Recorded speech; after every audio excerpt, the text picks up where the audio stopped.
Varsity class ফাঁকিতে ঘুরতে বেরিয়েছে নীলয় আর অনয়। দুজনে প্রণয়ের বিষয়টা অনেকটা ওপেন সিক্রেট। ভার্সিটিতে বিষয়টা সবাই জানলেও এলাকায় গুপ্ত রাখা হয়েছে। এর পিছনে অনেক কাহিনী রয়েছে অবশ্য। নীলার নীল রং পছন্দ, তাই তার বেশিরভাগ জামাই রং নীলই। আজ তার পরনে নীল রাঙা কামিজ, সাথে সাদা সালোয়ার আর ওড়না। চুল খোলা রাখা অসম্ভব সুন্দর লাগছে দেখতে, যেন নীল রাঙা অপরাজিতা। অয়ন দু চোখ ভরে দেখছে নিজ প্রেমিকাকে। দুজনের বাড়ি এক পাড়াতে হলেও রোজ দেখা হয়ে ওঠে না, তাই ভার্সিটি ক্লাস ফাঁকি দিতেই হলো। সহসায় নীলা বলল, চলো না কোথাও বসি, অনেকটা পথ চলে এসেছি। ঠিক আছে, সামনে ঝিল পাড়ে চলো। ওরা কিছুটা এগিয়ে এসে ঝিল পাড়ে বসলো। শান বাঁধানো ঝিলের পাশে অনেকগুলো শাপলা ফুটে আছে, ওসবই দেখছে নিলাম। অয়ন ওর নজর দেখে বলল, আমি কিন্তু গল্প উপন্যাসের প্রেমিক নই। নীল ভুরু নাচিয়ে বলল, কেন? যেভাবে শাপলা দেখে চলেছ, আমি বাবা ভিজে এনে দিতে পারবো না। ইস, আমি বোধ হয় আনতে বলেছি। বলনি, যদি বলে ফেলো তাই আগে জানিয়ে দিলাম। নীলা ভেঙচি কেটে হাসল, তারপর দুজনের মাঝে দূরত্ব কমে বাহু টেনে ধরল। নীলা, আমি ফাইনাল দিয়ে জব নিয়ে নেব, যাতে দ্রুত তোমার ঘরে আনতে পারি। এত তাড়াহুড়ো করছে কেন? যদি তোমার বাসায় ঝামেলা হয় সে দেখা যাবে, এখনও তো সময় আছে। বলে একটু থামল অয়ন, তারপর বলল, শাপলা এনে দিই? এই না, ভিজে যাবে তো। আরে কিছু হবে না। অয়ন সত্যি সত্যি শাপলা আনতে যাচ্ছিল, সেই সময় কিছু মেয়ে কণ্ঠে শোনা গেল। একটি কণ্ঠ ভীষণ পরিচিত। অয়নের পা থমকে গেল। ওই দেখল অপরা আর তার কলেজের বান্ধবীরা ঘুরতে বেরিয়েছে, পরনে কলেজের ড্রেস। সহসায় দুজনার চোখাচোখি হয়ে গেল। অপরার পা থেমে গিয়েছে। ও শুকনো ঢোক গিলতেই খেয়াল হলো একটু দূরে লীলাপু বসে আছে। অয়ন ডেকে উঠল, কলেজ ফাঁকি দিয়ে ঘোরা হচ্ছে? কথাটা শুনতে পেয়ে পিছনে ফেলো নীলা। সে একটু ভয় পেয়ে দাঁড়িয়ে গেল। অয়ন আর পানিতে নামল না, উঠে এলো একদম অপরার বরাবর হয়ে বলল, ক্লাস নেই আজ। অপরা চুপ। পাশে ওর দুজন বান্ধবী দাঁড়িয়ে আছে। অয়নকে তারা চিনে, সিনিয়র ভাই হয়, সেই সাথে অপরারও বাজিন। ওরাও অয়নের থমথমে কণ্ঠে ভরকেও গিয়েছে। নীলা এসে ওদের সামনে দাঁড়ালো। ইস, ভয় কাজ করছে তার। যদি অপরার বিষয়গুলো বলে দেয় তাহলে তো ঝামেলা হয়ে যাবে। অয়ন বেশ রেগে গেছে। অপরা বরাবরই পড়াশোনা ফাঁকি দেয়। মেয়েটি চুল টেনে ধরলেও, কথা বলছিস না কেন? ব্যথা পাই তো, চুল ছাড়েন। ব্যথা তো আরও দেওয়া উচিত। কলেজে না গিয়ে এভাবে ঘোরাঘুরি। আপনিও তো এসেছেন। কথাটা চট করেই বলে ফেলল অপরা। অয়ন অবাক হলো না। মাঝে মাঝে মেয়েটি ওকে চমকে দেয়। আমি আর তুই এক হলাম? কেন না, আমি করলে শুধু দোষ। বেশি কথা বলছিস না, একটা কানের নিচে দিব। বন্ধুদের সামনে অপমানে লাল হয়ে গেল অপরা মুখশ্রী। অয়ন প্রায় ধমকে মেয়েটি বাড়ি পালালো। নীলা সেদিকে তাকিয়ে বলল, তুমি নিজেও তো ফাঁকি দিয়ে এসেছ। ঘাড় ঘুরিয়ে চাইল অয়ন। নীলার ঠোঁট দুষ্টুমি। আমি আর ও এক না। জানি, নিজের গা বাঁচানো ধান্দা। ফোঁস করে দম ফেলল অয়ন। অপরাকে নিয়ে সত্যি জ্বালা হলো। মেয়েটা পড়াশোনায় একটু বেশি অনীহা প্রকাশ করে। অয়ন, অপরা যদি বাসায় বলে দেয়? কি বলবে? তোমার আমার সম্পর্কের বিষয় ও জানে নাকি? দেখে গেল তো। এতে প্রমাণ হয় আমরা সম্পর্কে আছি। তবু ও যথেষ্ট বড় হয়েছে। আরে তুমি বেশি চিন্তা করছো। ও কোথায় বড়? এই তো ছোট্ট একটা বাচ্চা। নীলা চিন্তা তবু গলে না। শেষমেশ অয়ন ভরসা দিয়ে বলল, বুঝলে বলবে না।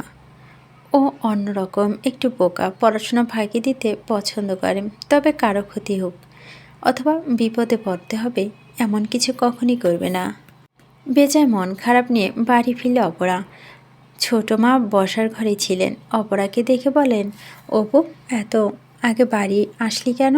মেয়েটা মিথ্যা বলা ছাড়া উপায় নেই। তবে ভয়, অয়ন ভাই এসে যদি বলে দেয় সব। ও মন মরা করে রইল। এই অপু, ছোট মা বাহুতে হাত রেখে রাখলেন। অপরা ফোঁস করে দম ফেলল। ভালো লাগছে না গো, তাই চলে এসেছি। শরীর খারাপ করলো নাকি? কথাটা বলে কপালে হাত রাখলেন তিনি। অপরা আরেক দফায় নিঃশ্বাস ফেলল। না, ঠিক আছে, আমি ঘরে যাই। অপরা চলে গেল। 16 বছর বয়সী হেংলা দেহের উজ্জ্বল শ্যামলা বর্ণের একটি মেয়ে, চুলগুলো ভারী সুন্দর, দুই বেণী করতে আরও দারুণ লাগছে। ছোট মা সেদিকে তাকিয়ে রইল কিছু সময়, তারপর নিজের কাজে ব্যস্ত হলেন। কিয়ান নিজ ঘরে ছিল, সারাক্ষণ আঁকা আঁকি ব্যস্ত। মা এসে বলেন, তোর কি আর কোনো কাজ নেই কিয়ান? কিছু বলবে মা? বললামই তো, সেটা তো শুনেছি। আমি তো কাজ করছি, তাই না? করছি, সেটা ঠিক আছে, তবে এই আঁকা আঁকি থেকে যা রোজগার হয় সেটা দিয়ে তোর তৈরি চলে না। বিয়ে করতে হবে না? যখন করব তখন দেখা যাবে। ছেলের কথা তিনি হতাশ হলেন। এই বাড়ি ছোট গিন্নিসে, তবে সন্তান জন্ম দিয়েছিলেন আগে ভাগেই। তখন পরিস্থিতি ছিল ভীষণ খারাপ। বাজারে যে মিষ্টি দোকানটা ছিল সেটা আগুন লেগে গিয়েছিল। রাতারাতি সব শেষ হয়ে গেল। তারপর কত কষ্টে দিন গেল তাদের। দোতলা এই বাড়িটা ছিল বিধায় অন্তত মাথা গোজার ঠাঁইটা হয়েছে, নতুবা যে কি হতো, হয়তো দুধের শিশু নিয়ে রাস্তায় ঘুরতে হতো। তিনি বড় একটি নিঃশ্বাস ফেলেন, তারপর ছেলের মাথায় হাত রাখলেন। বাবা, 26 হয়ে গেছে তোর। বিয়ের কথাটা ভেবে হলেও কাজে দিকে মন দিস। আর যাই হোক, অন্তত দোকান তো বসতে পারিস। এই দোকানে কজন বসবে মা? বাবা চাচু তো বসে, বড় অর্ডার থাকলে তখন তো আমি যাই। তিনি আরেক দফায় হতাশ হলেন। ছেলেকে বোঝাতে পারছেন না, সংসারের খরচ দিনকে দিন বেড়েই যাচ্ছে। সবাই হাঁড়ি এখন একসাথেই আছে। তবে বাড়িতে নতুন বউরা আসলে, তারপর নতুন অতিথিরা আসলে, তখন তো এক হাঁড়ি সম্ভব হবে না। তিনি আজকাল এসব নিয়ে বেশ চিন্তা করেন, আর এতে ভিতরটা কেমন করতে থাকে। কিয়ান মায়ের অবস্থা দেখে বলল, ঠিক আছে, আমি দেখছি কি না করা যায়। অপরা চা বানিয়েছে, সে এখন চা বিলি করবে। ঘরে কিয়ান ভাইয়ের সাথে ছোট মাকে পেয়ে যাওয়াতে হাসি ফুটল অধরে। আরে বাহ, মা ছেলের গল্প চলছে। ছোট গিন্নি অধর প্রসারিত করলেন, বলেন, এই ভরা দুপুরে চা কেন বানিয়েছিস অপু? শুধু খেতে ইচ্ছে করলো? বেশি হলো বিদায় দিতে এলাম। কিয়ানের দিকে চা বাড়িয়ে দিল অপরা। তারপর ছোট মাকে বলল, তুমি নাও। না রে, আমি খাবো না। বেশি হয়ে গেল তো, 2 কাপই খেয়ে নে, আমি যাই, কত কাজ। তিনি উঠে চলে গেলেন। কিয়ানের সমস্ত ঘরের রঙের গন্ধ মিশে আছে। অপরা বুক ভরে ঘ্রাণটা টেনে নিল। রঙের ঘ্রাণটা কী যে দারুণ লাগে কিয়ান ভাই, মন চায় এই ঘর ছেড়ে কোথাও না যাই। ওর কথা হাসল কিয়ান, তারপর বলল, সেটা তো হবে না অপু। কেন কেন? তুমি তো আমাদের অয়নের বউ। এই কথা ফিক করে হেসে ফেলে অপরা। তারপর বলল, ওসব বাজে কথা কিয়ান ভাই, আমি কারো বউটও নই। কেন, রাগ হয়েছে নাকি? রাগ কেন হবে? আসলে ছোটবেলায় কি এক বোকার মতো বলে ফেলেছিলাম বিয়ে করব অয়ন ভাই, সেই থেকে সবাই খেপাতে শুরু করলো। কিয়ান চা কাপে চুমুক বসালো। শার্টটা খারাপ নয়, তবে আহামরিও নয়, চলে যাওয়ার মতো। আয়নের সাথে তোমার বিয়ে হলে তো ভালোই হবে। দাদিজান ভীষণ খুশি হবে। ধুর, কী যে বলেন অয়ন ভাই। আর আমি আকাশ আর পানি, এ কথা বলেই আরেক দফা হাসতে লাগলো অপরা। কিয়ান মাঝ থেকে বলো, তুমি কিন্তু অজান্তেই একটা জিনিস মিলে ফেলছো। কি? আকাশ আর পানি। মেঘ কিন্তু পানিরই একটা রূপ, সে আকাশে ঘুরে বেড়ায়। অপরা থমথমে মুখশ্রী নিয়ে চেয়ে রইল। কিয়ান চা কাপটা রেখে বলো, চায়ের জন্য ধন্যবাদ। অপরা কিছু বলো না। চা কাপ নেওয়ার সময় সহসে তার চোখ গেল আড়ালে রাখা ছবিটার দিকে। সেটা লক্ষ্য করে কিয়ান বলো, অপু, আমি একটু কাজ করব, তুই এখন যা। অপরা কিছু বলতে গিয়েও থেমে গেল, তবে তার চোখটা যেন সরছেই না। পেন্টিংটা দেখা লোভ হচ্ছে, অথচ মুখ ফুটে বলতে পারছে না। কথার মনে আর বিস্তার ভালো। বাড়িতে স্যার এসেছেন, পড়াবেন কাল থেকে। তার আগে পরিচয় হতে এসেছেন। অয়ন বলল, কথাগুলি দ্রুত অপরাকে ডেকে নিয়ে আয়। কথা উঠে গেল। তার ভালো লাগছে, কোচিং করতে ইচ্ছে হয় না।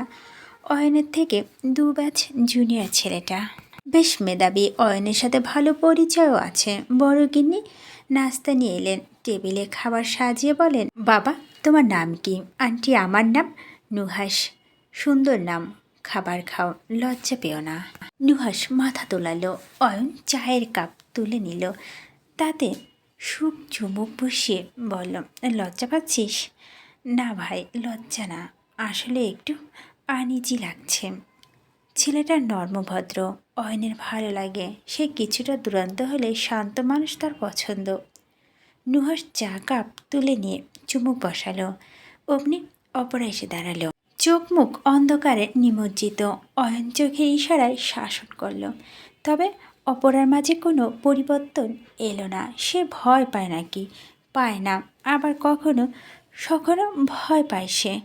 অয়নের সাথে তার বিচিত্র সম্পর্ক, কোনো কুল কিনারা নেই। নুহাস, ছাত্রীদের দেখে নাও, ও অপরা আর কথাকে তো দেখেইছ। দুজনকে কিন্তু পড়াতে হবে, অসুবিধা হবে না তো? নুহাস চট করেই বলো, না ভাই, অসুবিধা কেন হবে? কোনো অসুবিধা নেই, আমি সর্বোচ্চ চেষ্টা করব। তোমার উপর ভরসা আছে। নুহাসের বাড়ি অন্য এলাকায়, যাতায়াতে অসুবিধা নেই।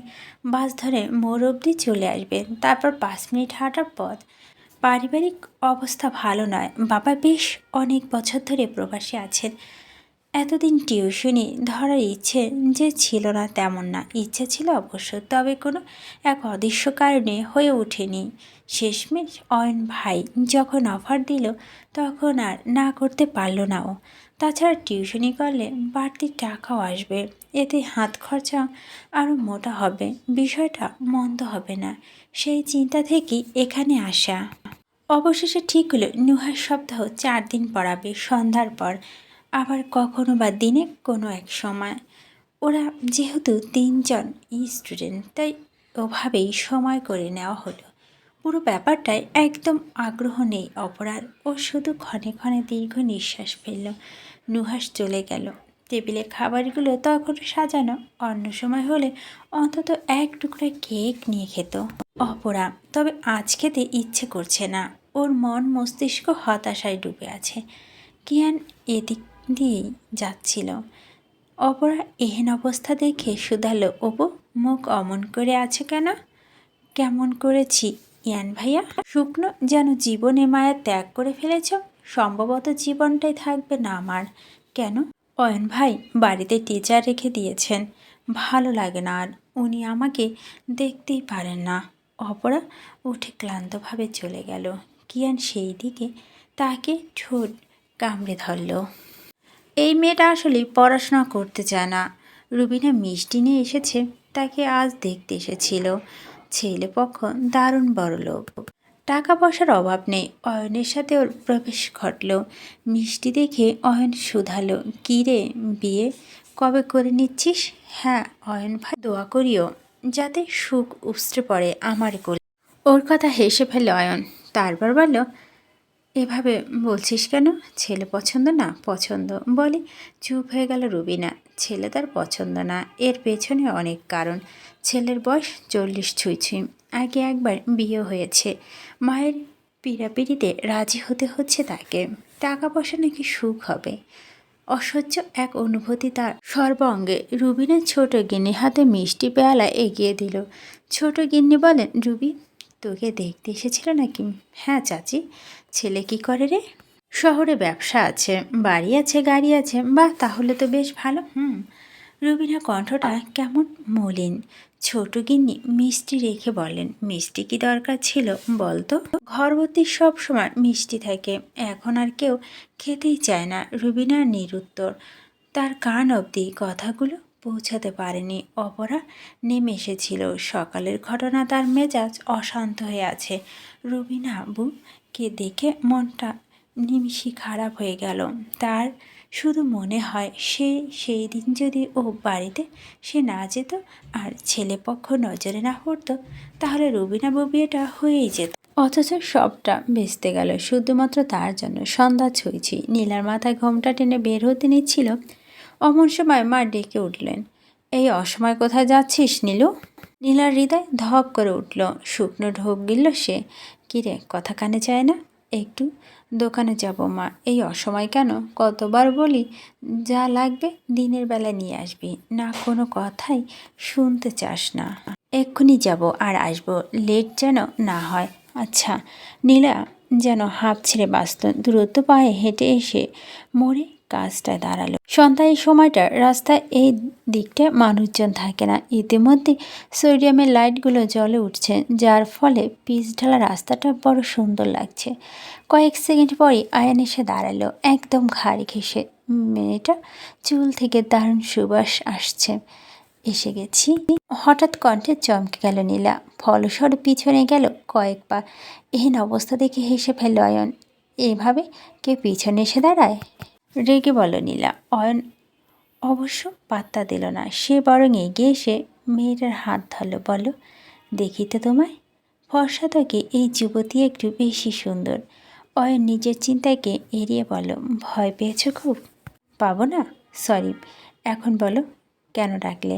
একটু অপেক্ষা করো। অয়ন বুক পকেট থেকে সুন্দর রেস্টুরেন্ট বসানো ব্রেসলেট বের করলো। নীলা তখন ফ্যাল ফ্যাল করে চেয়ে আছে।